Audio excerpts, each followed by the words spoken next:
Hello YouTube, this is a review of my computer setup, my flight sim slash sim racing home cockpit. I've got four 27-inch monitors. These three here are gigabyte monitors. They're 27-inch 2K 1440p monitors. This one here is an AOC 27-inch monitor that's 1080p. I mainly use that one up top for supplementary screens while I'm simming, such as FSI panel or Navigraph or any other control panels that I want to monitor my performance with. Down here, I've got the CoreFlight Technologies EFIS and MCP. Let's turn the light on for that one. They're fantastic, works really well. I use the SPAD.next software, which is a subscription service, but I use that to control all the supplementary peripherals, and it works perfectly. So super happy with that. I can use it to control the autopilot and all the map systems with PMDG 737. It works like a charm.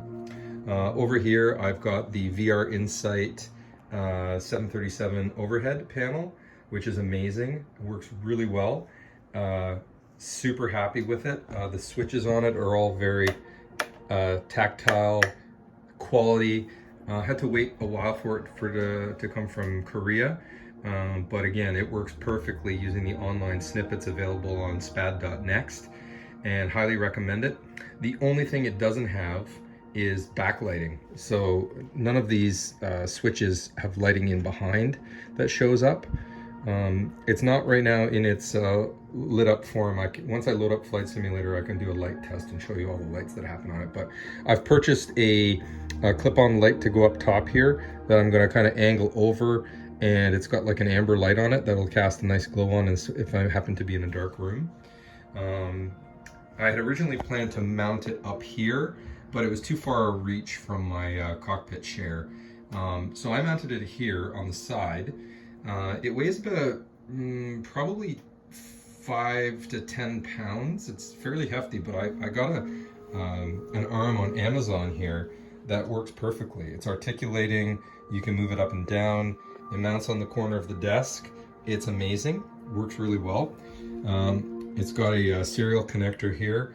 I've got everything mounted into a USB hub for all my peripherals. So I've got the controller mounted in there for certain other games, but one of these powered hubs is necessary if you're going to run this many peripherals. I've also got the Thrustmaster TCA Boeing yoke. Amazing. This is a replica of a 737-800 yoke. Best quality going. Yeah, super happy with it. It's a quality item. You can plug your jack into the side. It's got a separate landing gear switch, which I don't use. All these controls on top can be customized. I've also got a Aukey lighted keyboard, which is a metal chassis, and the light goes all the way around. Cheap item, works really well. I've got the Logitech radio system here. Amazing, works perfectly well. Without SPAD actually, but you can actually do profiles in SPAD for this.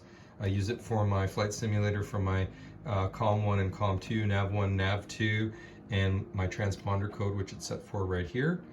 Just a really easy way to tune your channels and everything, do your switchovers, especially if you're flying on VATSIM. It works really well. The Bravo Throttle Quadrant is amazing, works perfectly well. It does have an autopilot panel up here. Obviously I prefer that one for the 737, but for other ones I can use this here. You've got your gear lights and levers, very good quality construction. You've got your annunciator panels down here that work well, your trim wheel, your general aviation flaps. Now I ordered off of Etsy, I think, a set of 3D printed 737 thrust levers.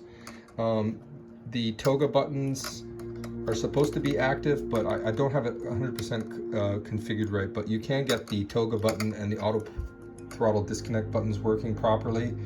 I've got my flap lever, my speed brake, money well spent. I can put the links in the description. Down below I've got my ProFlight rudder pedals, which I've had forever, work amazingly well. Again, great for the immersion.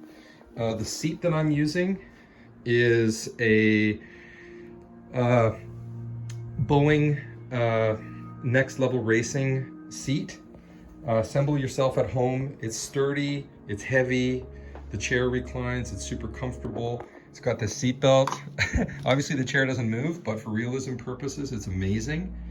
Attached to the seat, well actually for the seat you can attach all your peripherals. It's got the keyboard tray, it's got the tray for the throttle quadrant, anything else over here. Down below, I've mounted my Buttkicker Gamer Pro, which gives me haptic feedback for racing or for flight sim. It gives you that kick in the butt that adds to your realism. So if your chair's not going to move, you could at least give it some haptic feedback. So putting the landing gear lever down, putting down flaps, landing on the runway, taxiing over the bumps in the runway surface. It's incredible. Even when racing, sim racing, you can feel your upshifts and downshifts, driving over rumble strips.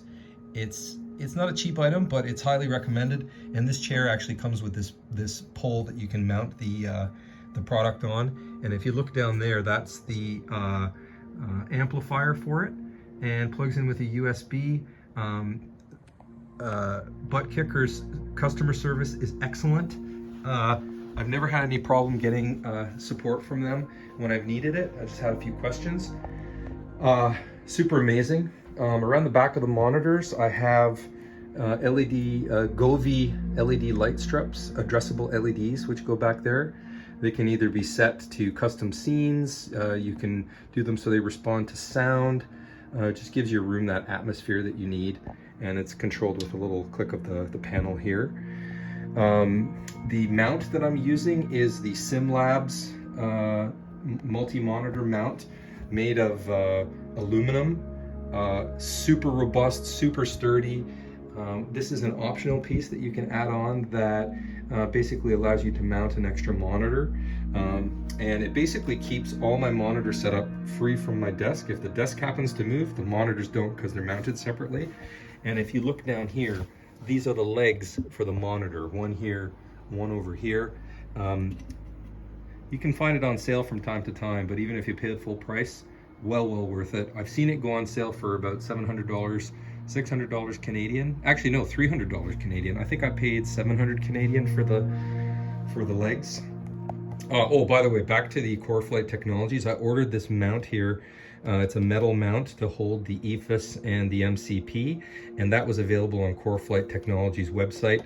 Highly recommended. Steel, and it fits right into the stock mount on top of the Bravo Throttle Quadrant. It just actually mounts in the place that this iPad holder or phone holder normally mounts. Super easy. And then I guess just to show you the computer I'm running a Intel 13900KF with, this is the CoolerMaster Mesh 500p, I think it's called. It's a full ATX tower case. It's got the big fans in the front. It's got lots of USB and monitor, RCA plugs on the front for microphones and such. I guess it's not an RCA, but you know what I mean. I'm running a Nvidia 4090. This is the ASUS TUF 4090 OC. It's a great video card. I'm also running the ASUS Republic of Gamers Hero, the newest motherboard. It's fantastic. I've got 64 gigabytes of G-Skill RAM, DDR5. I've got the triple 360 fan AIO. It's Deepcool. and it's excellent, cool. It keeps my 13900 KF cool, which is necessary. And I also have a contact frame below it to mount onto the motherboard to keep the processor socket flat so that you get maximum contact between your AIO and your processor. So a computer rig this hefty, you're going to need a good cooling solution, and this Deepcool fan, triple fan setup is running extremely well, and it keeps my my temperatures down on my processor, because these systems do tend to run quite hot. Of course, the ASUS motherboard controls all the lighting. It synchronizes the lighting on the ASUS, the Nvidia TUF Gaming 4090, along with the AIO, along with the motherboard, along with the RAM, and the AIO lighting up top. It's fantastic. And of course the case lighting. I'm also running a 4 terabyte hard drive on here. I also have two terabyte SSDs. The one SSD is holding my operating system, and the other SSD is actually blank right now. I'm going to be installing Microsoft Flight Simulator 2024 on it, when it comes out, so I have minimal lag. And I'm also running a Seasonic 1200 watt power supply in here, and Seasonic is excellent. I did a lot of research on it. It has the built-in, I want to say 16 pin, it might be a 12. It's got basically the dedicated power connector that goes direct from the power supply right into your 4090. So there's no need to use adapters, which are prone to melting and fire. So highly recommend this connector come stock with your power supply unit. So all in all, I'm super happy with this setup. I can't complain. It's diverse enough to use for flight sim. For anything else, it's handled everything I can throw at it to this point, and I can run pretty much everything on high def, full resolution, ray tracing, the whole bit, and it definitely future proofs my simulation requirements. I'm also running Cyberpunk 2077 on it at maximum settings, and it's amazing. So there's a quick overview. Hopefully I didn't blather for too long.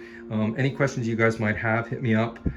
Again, super impressed. There isn't a lot on the internet about this 737 overhead, but I love it. It is a real game changer, and it just means you don't have to go messing around with the mouse during your flight sim session to find the correct switches and buttons to get everything working. In addition, the CoreFlight Technologies MCP is cheaper than a lot of the options that are available on the market for MCPs. Same with this, actually. The in-flight VR Insight is much cheaper than a lot of the more professional quote-unquote solutions. But for home sim, this is great. In fact, you see some of these areas here where they have like your cabin pressure. There's no real substitute for looking in the virtual cockpit for that. Obviously that would have cost a lot of money to get those needles working. But for the EGT here, for your APU, what I've actually done is downloaded a snippet from SPAD that programs this module for me. And actually, instead of having to worry that there's not a needle for my exhaust gas temperature, I've got it so that if I switch it to this extra mode, this extra switch in my MCP, this is where my exhaust gas temperature shows up digitally. So it will spin up as the APU spins up and spin down and cool down, it'll be reflected on here. So it's a good workaround. Just an excellent panel. Again, you just need the overhead lighting if you're going to run it at nighttime, just so you can see those switches a little bit better. But I think that was a $19 solution on Amazon that I've ordered. So once I'm able to show you what the night lighting is like, I will. And in fact, while we're talking here, I'm just going to get this booted up so I don't have to make a separate video on it for you. I'm just going to select any old airport. So let's take Toronto, CYYZ, Toronto Pearson, and I'm going to do a start at a gate. Let's say start at gate Bravo 17, and I'm going to load up in the PMDG 737, and we'll just let that load. It shouldn't take too long. The triple monitors are super immersive. What I'm using to run that is the Nvidia software that's called Eyefinity, I believe. It's the built-in Nvidia Surround, it might be called. Eyefinity, I might be dating myself by calling it something older, but it's, so let me look it up on the top monitor here while that's loading. So if I go to the top monitor and right click and go to show more options, Nvidia control panel, I'm gonna load up. It's quite seamless, to tell you the truth. It's called PhysX, is that what it's called? Yeah. Nvidia PhysX is a powerful physics engine that can utilize GPU acceleration to provide amazing real-time effects. Okay, that might be it. I think it's called Nvidia Surround. So anyways, that works perfectly. You basically just have to tell it that you want to use this as one monitor, and then I've got this one configured above so it shows as a second monitor, even though it's the fourth. So it considers this entire space one monitor, and I think it's running at something like 7860 by 1440. But you get your peripheral views. I angled the monitors manually just to what I thought they looked right, and no issues at all. So it's the element that you're missing in your flight sims and your racing games. And again, there's various stand options you can use. I prefer the SimLab. It works excellent. It works really well. It's sturdy. It's affordable. Again, with all these things, you're going to get what you pay for. So yes, all said, this is a very sizable investment. But you can purchase these pieces individually and just go as you can afford it. A few of them are going to hurt in terms of the cost. This one I think was about, I'm just trying to think back here, it was in euros. I think this was about 1,200 Canadian dollars, to tell you the truth. So again, not cheap, but it compared to going with a professional level flight sim, it's not that bad. And if you get the enjoyment out of it, you know what? It's expensive, but you're getting what you pay for. This also was expensive. It was about probably 800 Canadian dollars all told. The prices for the the TCA flight yoke, I think it's about $500. That's readily available on the internet. Same with the Bravo Throttle Quadrant. Same with the Logitech radio panel. As I said, the keyboard was cheap. I think it was $30. The next level racing seat was about 800 Canadian dollars. Could be wrong a bit on it, but again, you can find that out. This is the Boeing edition. Obviously, it's got the faux seat as well, the faux fur sheepskin seat. The rudder pedals are old. You know, they've been on the market forever. Again, they're a cheaper option, but I don't think I'd notice the difference having a more expensive one. They do the job. They've got toe brakes. You've got rudder control. Perfect. That's what it was designed for. Now, I put up this construction paper here just to kind of hide the back of it. I think it improves the immersion quite well. The Govee lights, in terms of price, I mean, cheap. These Govee lights were about, I want to say 50 or 60 bucks. And then you basically just put it on as you see fit. Now, the glue's kind of let go a little bit on some of these because I've taken it off to reinstall these new monitors. I originally started off with 3 24-inch monitors and the 27 up top, and it was all 1080, but I obviously changed that. Okay, let's get in the cockpit here. Now I'm going to start screen recording videos shortly because I finally figured out how to do it. So you guys can stand by for that because those will be coming soon.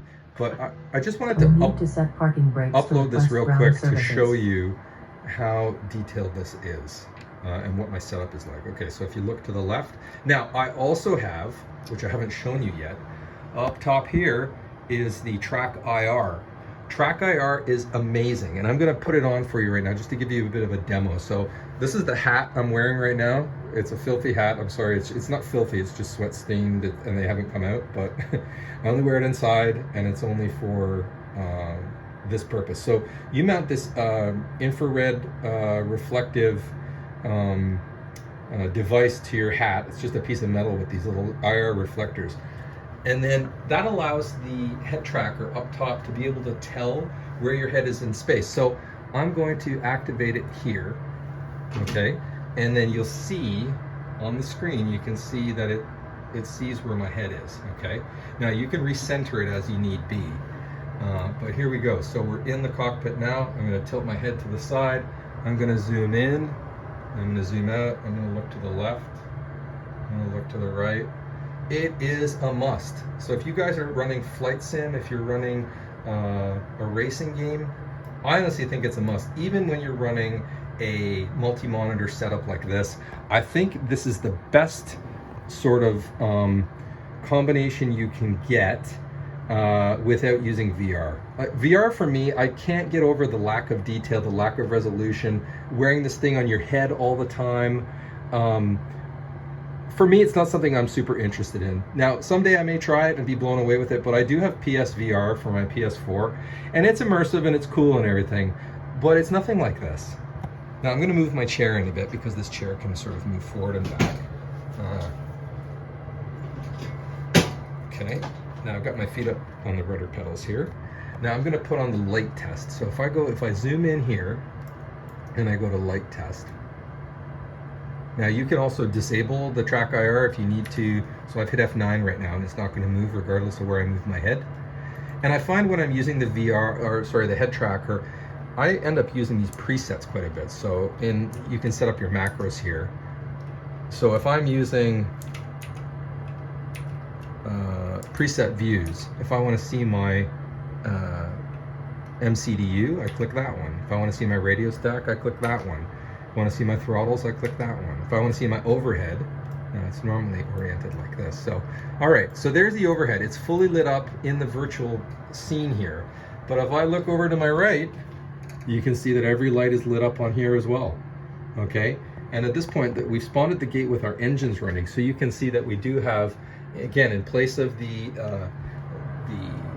in-game needle, okay? So let's move over here to your duct pressure. So there's your duct pressure.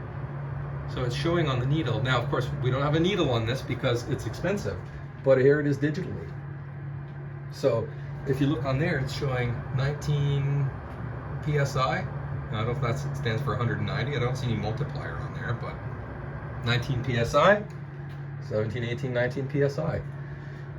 Here's the exhaust gas temperature up here I was telling you about. So we don't have our APU on right now, but you can switch these around and see your different modes. You can see different values if your engines were running, etc. Yaw damper, all of this stuff is here, and it's excellent. All your lights. And if you look, let me zoom back here. If you zoom onto here, you can see that this overhead panel up here is virtually identical to this one. Or I should say this one is virtually identical to this. And again, there's not very many reviews on the internet about this, but I find this to be, if you're ready to take that next step of immersion, it works. It's excellent. It's well made.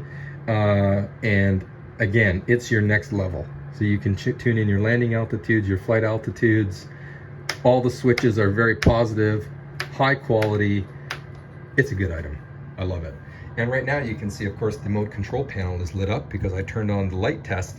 So now you can see, you can't really see it on the video here that I can tell, but these are all lit up green. These are all green. It does have a backlight, which you can adjust. The segment displays all can be lit up. And you can see I'm turning it in the sim. All right, sorry, on the device. Let me turn off the light test. Okay, so if I turn it on there, you can see 72, 78. There's my heading bug. That's moving too. It's very responsive. The buttons feel very good. Anyways, guys, I'm going on and on, but there's the setup that I have. I pushed the wrong button here. Let's go back to the outside view now. Let's take a look around. So I'm using the Fly Tampa aftermarket scenery here. It's just excellent, and I can't say enough about it. Signing off for now, guys. Hit me up in the comments. Let me know what you think. Ask me any questions and I'll be happy to answer everything for you. Oh, also the 4090 is allowing me to run DLSS 2.5, I believe it is now. It'll be DLSS 3 soon with the frame generation. So frame generation on, it's a game changer. It doubles your frame rates. It doesn't leave any artifacts or ghosting. It allows you to run these games at high resolution, even with 3 monitors in 2K. And the 4090, yeah, it's expensive, but it's a must buy. Signing off for now, guys. Have a great day. Thanks for watching.